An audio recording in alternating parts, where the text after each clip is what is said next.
do it.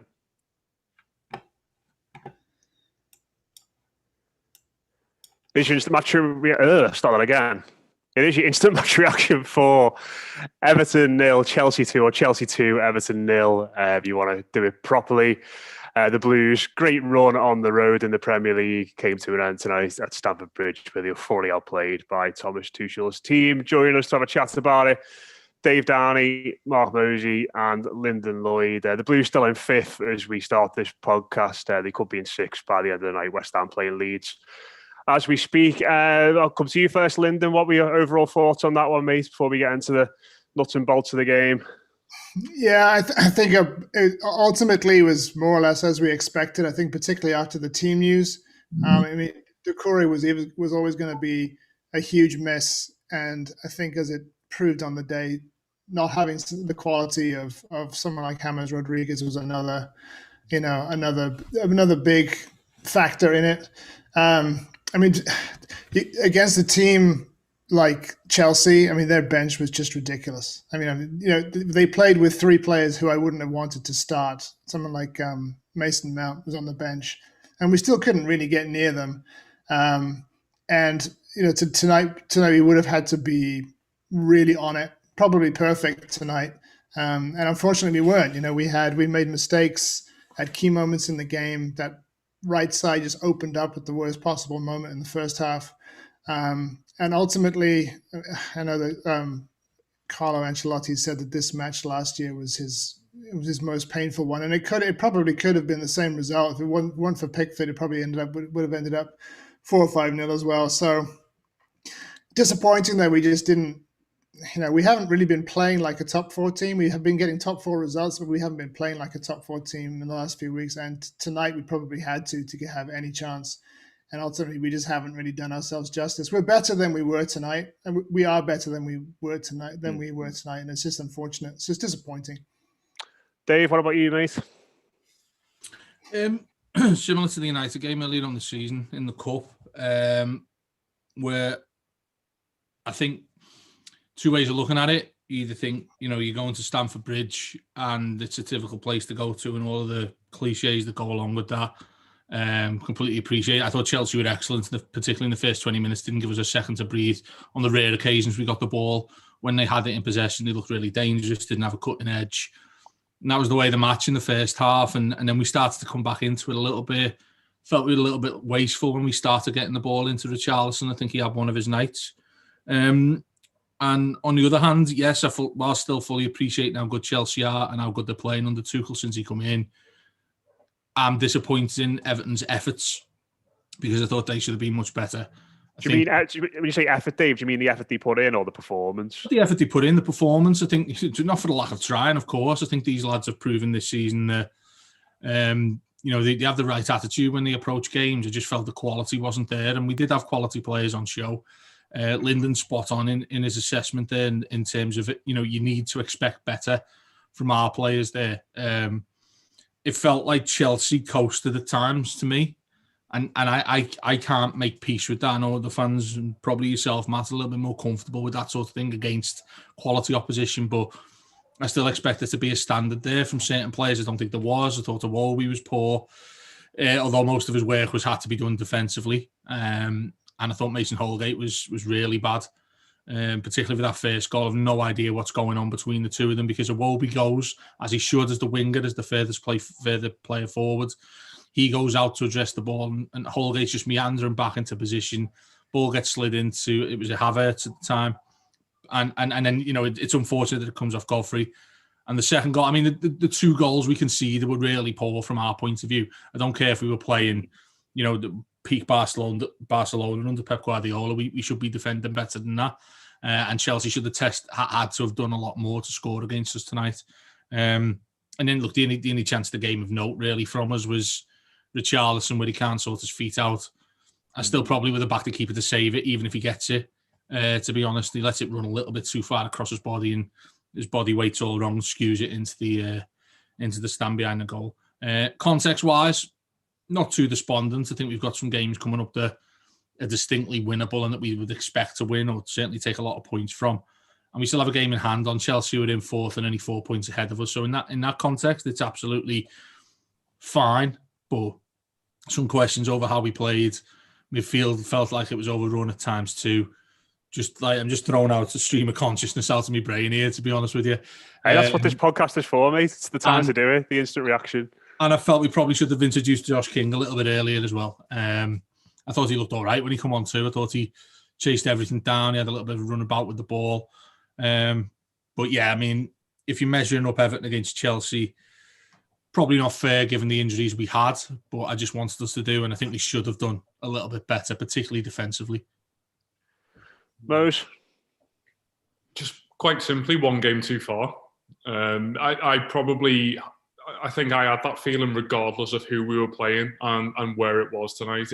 It just had that feeling where we've had a little bit of squad depletion in the last couple of weeks, and on the back of this sort of 2 or 3 game a week run that we've had, it just felt as though everything positive that we've done in the last few weeks, without remember playing particularly well in any real game.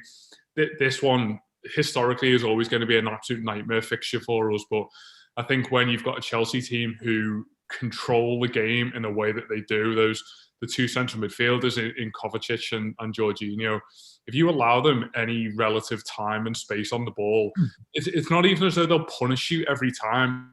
They will just wear you down to the point where it almost looks as though you're paying them too much respect. But I don't think it was that. And we've already touched on the fact that Everton's application was right up there tonight. But they almost make you look silly for trying at times. And that is the sheer class of the calibre of players that they are. I think you're dead on about Iwobi in that he, in my mind, always seems as a bit of a side note to the tactical game plan that Everton have.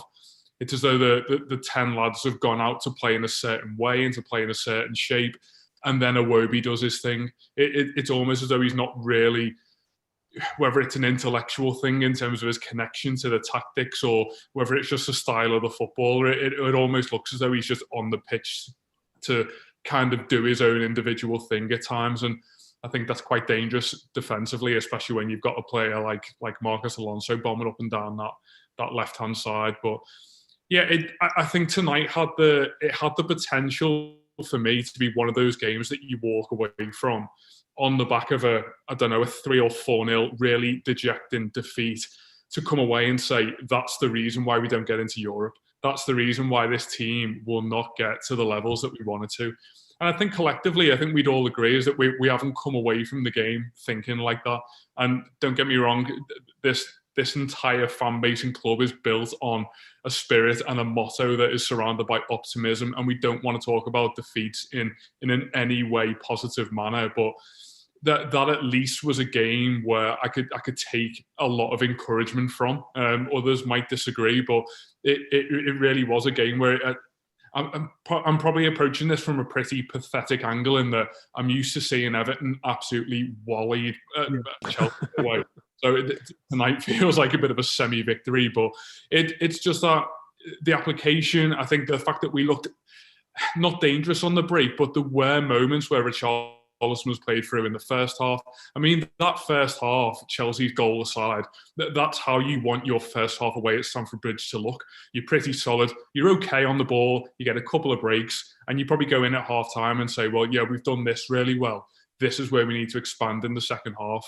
Ultimately, if you go 1-0 down to Tuchel's Chelsea at Stamford Bridge at the moment, it's a very long way back. And when they're bringing, who was it, Kante, Pulisic and Mount off the bench, any one of those players will be generational talents for a football club like ours, and they're just bringing them on just to give them 20 or 30 minutes. I think what we've said about injuries this season is that, to a large extent, James Rodriguez aside, I think our starting 11 has been relatively fortunate and in most games untouched by injuries. And I think when you look at your lineup and in particular your entire squad tonight, and you get into those crunch moments of 55, 60 minutes in what is ultimately big games in terms of Premier League placement, you look at your bench, and regardless of the situation that you find yourself in, at the point that you would ordinarily go to make substitutions, we had no one really there. You take Davis away because the lad has been forced into the squad tonight. If you take him away, there's absolutely nothing that changes the flow of the game or really upsets Chelsea. And I think if you're not able to get amongst them and to disrupt their rhythm, then the game only ends in one way, and that's what we saw tonight. Yeah, it's the man of the defeat. I can completely see where you see the optimism coming from, Mark, because it didn't feel to me like a typical Everton away day down at Stamford Bridge where we raised the white flag, and it's a question of how many. That still could have been the case if it wasn't for Pickford, and I think he deserves immense praise. I think for the last few weeks, particularly, you can't imagine what he was feeling when he was going into that Merseyside derby, and he really seems to have got the bit between his teeth. Probably the penalty aside, but probably felt compelled, didn't he, to have to chase out after that, given how wide open we were defensively between Godfrey and Keane. But just the point I want to make about, people will say, you notice how big, I think I said it as well just now, the gulf in class between these two sides. I don't think that matters as much as it normally does in a typical season, because Everton didn't need to win that tonight to get in the top four. It's not like we lost that game and our top four chances are gone.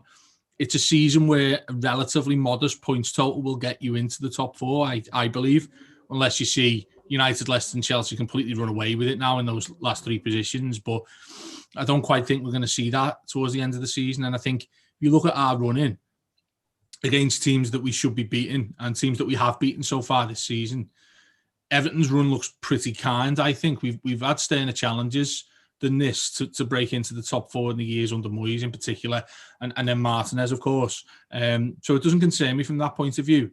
That comparison shouldn't be made after a game like this, because essentially Chelsea have got different fish to fry to us, even though we're both chasing the same goal.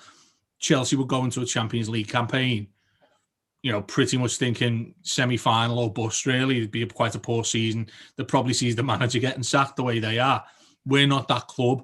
We're rooting to get into it and then sort of make our claim in terms of trying to get into it on a consistent basis. And that's why I feel it's probably unfair on our crop of players if you make those direct comparisons to what looks like, in inverted commas, a Champions League side and one that isn't, or one that's a million miles away. Because this season is completely different. Everton could well get into it, having been, hammered by Chelsea tonight 4-5-0 if it wasn't for Pickford. So I dismiss that notion completely. And look, let's face it, Everton are still in the hunt. And probably that's who we got left to go to. Arsenal, City last day, which obviously the title you'd think would be wrapped up. So in the imminent future, your big away game there's at the Emirates, and they've been quite poor this season in general. So the next 3 days, just to finish, Matt, on Mark's point, to carry it on, I'm extremely optimistic of where we're at right now, and tonight is one that you sort of you do throw by the wayside, albeit from a pretty average / poor performance. Yeah, I think that the next 3 are Burnley, Palace, and Brighton. So in the league, so there's an opportunity to sort of bounce back there. But just quickly going back to that first half, Lyndon, I think as the lads have sort of touched on there, I actually felt as though when we conceded that first goal, we were having our best spell in the game. I think the game plan that the manager had implemented was starting to frustrate them a little bit. It was a bit weird with Sigurdsson, and I think it was Gomez stood on their centre midfielders, and Dom and Richarlison sort of funneled them wide to stop the balls into the fullbacks. But it seemed to be working, and then I think that Dave mentioned there about Iwobi and him being in that position, having to do a lot of defending. And as soon as we conceded that goal, my mind sort of went back to Anfield, where Seamus Coleman was sort of fulfilling that exact role. And you thought maybe in that situation, Coleman has that extra defensive acumen to tuck in and play a little bit closer to Michael Keane, or maybe he tracks the run a little bit better. And I think it's just one of them where we made one big defensive mistake in that first half, and they punished Everton, albeit through a little bit of luck as well with the finish. Yeah, it kind of goes back to my first point, is that we needed to be absolutely solid, not perfect, but we needed to be absolutely on it from the defensive point of view. And one slip, and they're in, and it completely changes the complexion of the first half. I think the big miss there again is Doucouré, because he fills that covering role on the right hand side that we had on the left with Alan, more so than we did on the right. And it was just a big miss not having Doucouré's legs in that part of the pitch just to fill that hole. the game plan was working. The thing that frustrated me, and it's frustrated me for a while, is that sometimes we're just not bold enough. It's sometimes it's a bit too safe. We're going backwards instead of forwards. The strategy where we're kicking long with Pickford to put the ball forward, and then when we get an offensive free kick in the middle of the park, we're going backwards. Why don't you just follow the same prescription, but you've probably got an extra couple of players up there to get the flick on? Just lump it forward. The goal that we scored against them, the penalty in the reverse fixture at Goodison, came from a Pickford ball into the box. Calvert-Lewin gets flattened by the keeper, and you got a penalty. If the ball's nowhere near the box, you're never going to get anything. Nothing's going to break your way. You're not going to, get a lucky bounce. And sometimes against a team as good as Chelsea, that's what you need to do. You need to make your own luck, and which is what they did. They got a fortunate bounce off Godfrey for the first goal, because the ball's in the box. And if we're not putting it in the box enough, which I don't think we do on a consistent basis from week to week, and until you come up against a team like Chelsea, it doesn't matter because you can just do enough. We needed to do more than just enough today, and we played our best stuff today at 2-0 down, and it just shows that if you just have a bit more courage, a bit more forward thinking, take a move forward on the half turn rather than immediately thinking straight back to the centre halves, and you can make things happen. And that for me is where the disappointment is. I'm not crushed to have lost because I thought it was going to be very difficult tonight anyway. I would have obviously taken a draw. And so the key now is to make sure that we do enough. I mean, the next 3 games, they're all one of the low half teams, but none of them are going to be easy. And if we're operating on this sort of maximum efficiency, razor thin margins footing for the next 3 games, we could drop points where we don't want to. So we just need to have a bit more courage going forward. And in that respect, I liked what I saw from Tom Davis. I thought he really got us up the pitch, started moving us forward, and was looking for those forward balls. And Josh King as well. We haven't seen much of him, but he's got a good turn of pace and he's got strength. And those are the sorts of things that you can add if your flair players, in quotes, like Iwobi, aren't doing it. Then you need to find a different approach, and that might be it. Yeah, I think Lyndon's right, Mose, in regards to being bolder. I just sometimes look at us as well. I feel as though we just need to be better on the ball. The use of the ball and the way in which we panicked at times when Chelsea did put that high press on. We went out to Holgate so many times. They have a lashed it into the corner at the other end or squirmed it out of play because he had people all over him closing down. And you could hear the manager shouting, calm on the feed. And then when we got time on the ball, he was like, just play. You could hear him. In fact, they have to try and talk these players through it. And I think sort of looking ahead as well in regards to that's something Everton have got to get a lot better at, using the ball well and being better and bolder and more inventive on the ball, because those teams we're playing in the next few weeks, well, maybe Brighton aside, because they will come out and play, but Palace and Burnley, the next 2 at home at Goodison Park, they're going to sit in and you're going to have to use the ball really well. Yeah, I think when you stereotypically think about a team being bold and better, as you've both said, you think about them being a little bit more gung-ho in terms of possibly their tactical lineup and their formation, and possibly that includes someone like Josh King out wide on one side and Richarlison on the other, and Calvert-Lewin up top, and let's really go at them. And I think bolder tonight would have just meant a little bit more assurance on the ball, in particular in the centre of midfield. And I think the worst possible team that could highlight your flaws in that area are Chelsea, as we've already said, because in Alan and Andre Gomez, I don't necessarily think we've got a central midfielder between them there who is able to perform with guile on the ball and craft things in the way that even someone, as you've all said, like Tom Davis did in the last 20 minutes. Being bold doesn't necessarily mean carrying the ball 30 yards and barging a defender off and putting one out wide to Richarlison and then getting in the box to get on the end. It's sometimes just using that little bit of nous to possibly, as Lyndon said, try something that goes forward 10 yards as opposed to 5 yards back. Just do something that breaks the lines, takes your team a little bit further up the pitch, because I think with Alan and Gomez, all of the defensive attributes were there tonight, breaking up play. But when you try and progress your team up the pitch, I don't necessarily think that either one of them has the ambition to do that. And it's probably because they are purely focused on stopping Jorginho and stopping people like Kovacic, and Kai Havertz is dropping 20 yards and who's going to pick him up. And I think we were probably guilty a little bit tonight of being so preoccupied with stopping Chelsea that we probably forgot to start being Everton. And that's going to happen against really good Premier League teams. But I think sometimes it just takes that little bit of perspective from someone coming on the pitch fresh like Davis did, or someone who is just naturally inventive in the way that James Rodriguez would have been, or someone who's just great at everything like Abdoulaye Doucouré is. And if you take a lad like him out of that team, then it is going to look a little bit disjointed. Quite frankly, if we've got another central midfielder who is anywhere near fit, then Alex Iwobi doesn't get anywhere near the starting 11 for a team who wants to go to Stamford Bridge and be pretty conservative in the first half and then build on that in the second half. It is the nature of our squad at the moment, and obviously the strength of Chelsea's, and it was always going to be a test in that regard. But I think the last 20 minutes has just shown us that the whole Tom Davies form turn is, in my mind, not a flash in the pan.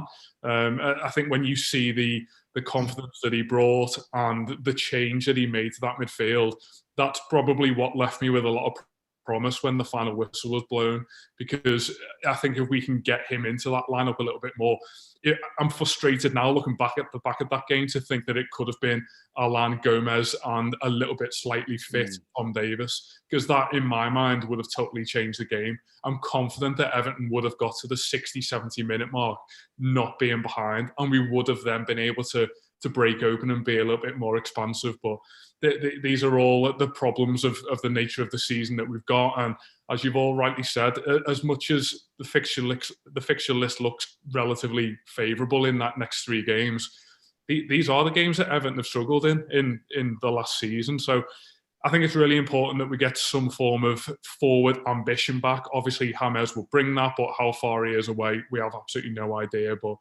it's at least a set of fixtures that Everton are not going into with fear and regret that most trips to top 6 teams have historically induced in us. Yeah, keep your comments coming in on YouTube. We'll rattle through a few of them before we finish up tonight. I did just want to sort of round it off, Dave, by speaking about Jordan Pickford. You mentioned him there. I think ultimately he's so busy late in the game because Everton actually push forward and try and get a goal back, and it opens up massively, doesn't it? But credit where credit's due. I think the 2 saves I thought were particularly good was the one in the first half from Alonso, and I think the second one of that double save from Kante, where he has to react and he tips it over he sort of hits his hand and goes underneath him. But like I said, nitpicky, you say the penalty, should have done a bit better with that, a little bit erratic, you could say, although, it's not great defending on our part or good enough pressure in midfield. But in the main, it's been a good few weeks for him. Hopefully he's not as busy in the games coming up where Everton should have more of the ball and should be on the front foot. But feels like he has made a few positive strides recently. Absolutely. And I think with his distribution as well, it's been a lot better. I think we're seeing somebody who's got confidence in the right places at the moment rather than misplaced confidence or even arrogance as well, which is what we've all accused him of at various points, not only this season, but since he took the gloves, since he came in 2016. And I feel as if, I don't know what it is about him, but I feel as if there's a bit more composure about what he does, and how he conducts himself. I feel as if there's not, you say erratic's the way for the penalty, yet that's probably his one slip tonight, but in everything else he does, there seems to be a relative serenity about it nowadays compared to what we've known previously to the last 4 weeks or so. I'm not sure if the penny's finally dropped for him, if he's doing anything different. Be interesting to hear Ancelotti's thoughts on that if you were to question him about it. But I think we're looking at a different goalkeeper in the last few weeks, and you look at 9 from 12 we've got now in terms of points since we lost that game to Manchester City. That is largely down to him. I mean, you think of Anfield, he was man of the match there for my money. Makes a fantastic save later on against Southampton when Vestergaard's through on goal. And then, again tonight, he's quickly becoming somebody we can rely on. And I do say that tentatively because, you hope it's not a storm in a teacup for him and a little bit of a purple patch. But, let's sort of remain calm about this before we start waxing lyrical about the lad and saying he's the goalkeeper we all thought we were going to get. I think he's got a long way to go before we're all sort of saying that sort of thing. But it looks to me like he's got his feet on the ground. It looks to me like he's enjoying playing again rather than sort of having the world on his shoulders and everybody else as well when we all pile in on him when he's had a poor game. Obviously, he invites that himself with the way he conducts himself. But I think we're looking at somebody else with a different temperament now, and that's really, really encouraging. I think when he's receiving the ball, when he gets it back from defenders as well, when he's under pressure, he'll find a simple pass rather than trying to do something ridiculous. I don't know if you noticed tonight, a couple of times when it was on his toes, he'd find a nice square pass out to one of the fullbacks, or he'd float one into Luca Dean, who'd pumped himself a little bit further up the pitch. And everything by and large hit the players he intended to hit. And that's only coming with confidence, that I think. And I bet you if you were to ask him, maybe come the end of the season, if we're sitting in a Champions League position or at very least a Europa League position, he'll put pointers on that derby as a real turning point in his season and hopefully his Everton career. Yeah, Lyndon, you've been encouraged by what you've seen from Jordan recently? Yeah. We've spoken about him before, and it was only a few weeks ago where we thought this is one of the positions that has to be addressed in the summer, and with every week where he is, he's earning us points with saves that are just as good as goals sometimes right now. And in the final reckoning, those will be weighed up with the mistakes he makes. And we'll know, with 11 games to go, we'll have a good idea at the end of the season whether he has turned this around. He's still got time on his side, and he's working as Dave said, he's working out some of the immaturity in his game, and more power to him. It's not been an easy season for him psychologically, given all the abuse he's taken in the in the media and stuff. And so it's only going to be a good thing for his development. Yeah, it's all in the long care, isn't it, Mose? It's got to be. Well, yeah, that was the point I was going to touch on, but yeah. I think arguably the turning point in the season probably came before the derby, when Ancelotti kind of withdrew him from the firing line of what felt like the entire globe, because he, as much as you sense that he is a player who kind of enjoys slightly that kind of whole enthusiasm about his game and being under that spotlight almost, it's something that in his mind he wants to really relish. It probably got to the point this season where it was just way beyond boiling point, and it was genuinely all too much for him to actually perform well.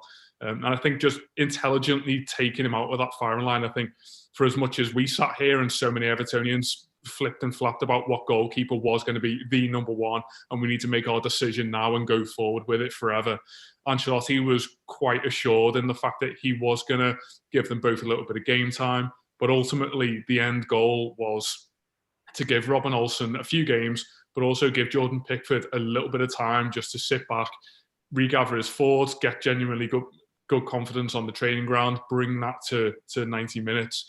And I think that's where you get an intelligent tactician like Ancelotti, and so much has been made of his man management. And I think this is probably the best example that we've seen so far, albeit only on the back of a few good performances we've seen from Pickford recently. But I think if this was to be a situation whereby Ancelotti has noticed a flaw in someone's, I think the flaw in his character is probably a little bit harsh, but it's identifying an issue that is probably not technical, but able to help the human being out as opposed to help the actual footballer out. And I think that's something that he's done very well. And if we are to continue to see the sorts of performances that we've seen from Pickford, I would like to think that he doesn't get too much hassle for the penalty tonight, because I genuinely think that the pass is that good that it forces Jordan Pickford out of the goal.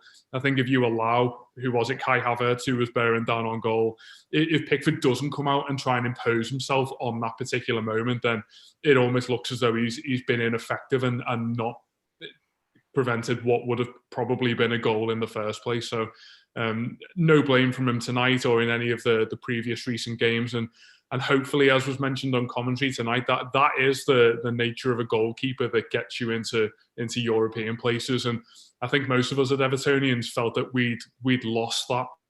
And Jordan Pickford was going to be one of the reasons why this team never progressed. And I think that the improvements that he's made in the space of 3 weeks have been enormous. Yeah, got to keep going. Hopefully he does. We'll quickly rattle through some comments. Dave Mack saying Decore's absence shows just how much he's been our player of the season, lifts the midfield from its ponderous default. Jam Doodle saying King surely gets a nod over Iwobi and Bernard over the next few games, looks up for it, should at least get a chance. Would you like to see him given a go in the next few games, Dave? Yeah, I think so, mate. Yeah, I mean, he's got a relatively short stay with us, hasn't he? What have we got left now? 11 games. Yeah. Hopefully a couple in the FA Cup. Yeah, I'd like to see him given a go. I think when he first come on in that debut against United, I thought, what have we done here? This lad looks like me. He's just like stumbled on after the kebab and a few pints. But after that, he seems to have improved his fitness a little bit, and I thought he did look hungry when he come on in the right way when he come on tonight at Stamford Bridge. I think that you can utilise a player like that in various ways. I think there's the old-fashioned sort of Marcus Bent type of role that you can throw him in, isn't it, where he can run channels for you all day. Against an opposition like Chelsea away from home, that might not be a bad tactic to utilise. But I don't think we're going to play aside from the cup game in City, who are going to have as much of the ball as Chelsea did tonight. So therefore, you can utilise him in a genuine striker role as a second striker. Hopefully takes the burden off Richarlison and Calvert-Lewin. And also, I don't know, maybe even think about using him in a 3 if you're a home in the ascendancy, most of the ball, as I would imagine us to do against possibly Burnley at the weekend. That could bear through for us as well if you play the 3 strikers, and you can sort of play him one side of Calvert-Lewin, right side of Calvert-Lewin, Richarlison on the left, and that might be something we look at as well. So he's hopefully given Ancelotti the right headaches, but I would like to see him start a few because we need to make a decision on him as well, don't we, in the summer? Yeah, I suppose Lyndon, that was the first time tonight really where he got more than 10 minutes in a match, wasn't it? Because I think he's come on typically to just basically leg it around for the last 5 or 10 minutes when we're trying to waste time. Yeah, you had no idea of what he could bring to the team, and honestly, I think he won the free kick at Old Trafford for the third goal. But apart from that, he hasn't really looked like anything because he hasn't had enough time. But I thought he did really well tonight. He held the ball up well, and he gave them something to think about, which we just didn't do enough on the day. It's hard to criticize Richarlison because he's been so important the last 3 weeks, but he had an off day. If someone else can provide that, then so much the better. So, yeah, I don't know if I'd throw him in to start, but it'd be nice if we get a couple of goals ahead against, Burnley or Palace and actually give him half an hour, give him a good run out, maybe grab a goal or something, just to sort of check him out that way. Yeah, it's hard. It feels like a long time since we've been a couple of goals ahead of someone in a comfortable position like that. Sorry, Mose, go ahead. In terms of bringing potency to the attack, I still don't know what it is that I'm expecting to see. I don't necessarily know what sort of striker I'm waiting to see in terms of how he impacts the opposition goal. I think that's just stereotypical Everton in that we've brought a striker in and we're talking about how much he legs around and holds the ball up. And it's like the rite of passage that you've got to earn before you're allowed to have a shot for Everton, which will probably come in his 10th game. But yeah, I think as the lads have said, it's important that we're able to see him in order for us to make a decision. The nature of our season and the competitive element of it in terms of Everton actually having something to play for potentially will go against him because at every juncture the temptation will be to get James and Richarlison and Calvert-Lewin on the pitch and keep them there, and he may well fall foul of our own competitive nature, but it would be a nice situation to be in order to bring him on, as Lyndon said, for 20 to 30 minutes, if for no other reason than to give people like Calvert-Lewin and Richarlison a break. Because as much as we do go back to this sort of weekly fixture setup now, there's a lot of football in those legs in recent months, and we really need to think about how we manage some of our players. But as I've said, managing players goes right out the window when you fit in the Premier League, unfortunately, because they are the standards that we have set this season, and we quite frankly have to maintain until the end of May. Yeah, well, it looks unfortunately like we're going to be 6 by the end of the night because West Ham are already 2-0 up against Leeds. So that's not ideal. Leeds are 2 goals disallowed in the first 10 minutes as well. Yeah, looks like it might be one of those nights. But very quickly, just on the manager's come out afterwards and said that Decore is going to miss some games, which isn't ideal. Obviously, don't know how long. Yeah, and he also said the game that we planned was what we got for 30 minutes. We have to be honest, we are not at the same level. We cannot play an open game against this type of team. We will be there until the last game, though. No tragedy. Maybe it's well summed up as possible from our manager there. We will leave it there tonight, lads. Disappointing for the Blues in the capital. Obviously, first time they've lost away from home for a while. Fingers crossed they can get back to it on Saturday. Do head over to Toffee Web and read Lyndon's match review as well. Again, apologies for disrupting that, mate. It's fine.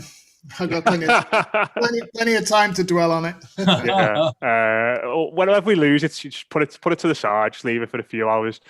Cheers to Dave and Mark as well. If you want to hear more from us in the build-up to that game against Burnley, do come and join us on Blue Room Extra. Multiple Everton shows every day, analysing and looking forward to all of our football matches. And like we said, going to be a crucial run-in. So you want more Everton content than anywhere else from an audio perspective, do come and get involved. But yeah, I hope everybody enjoys the rest of the evening, and we'll speak to you again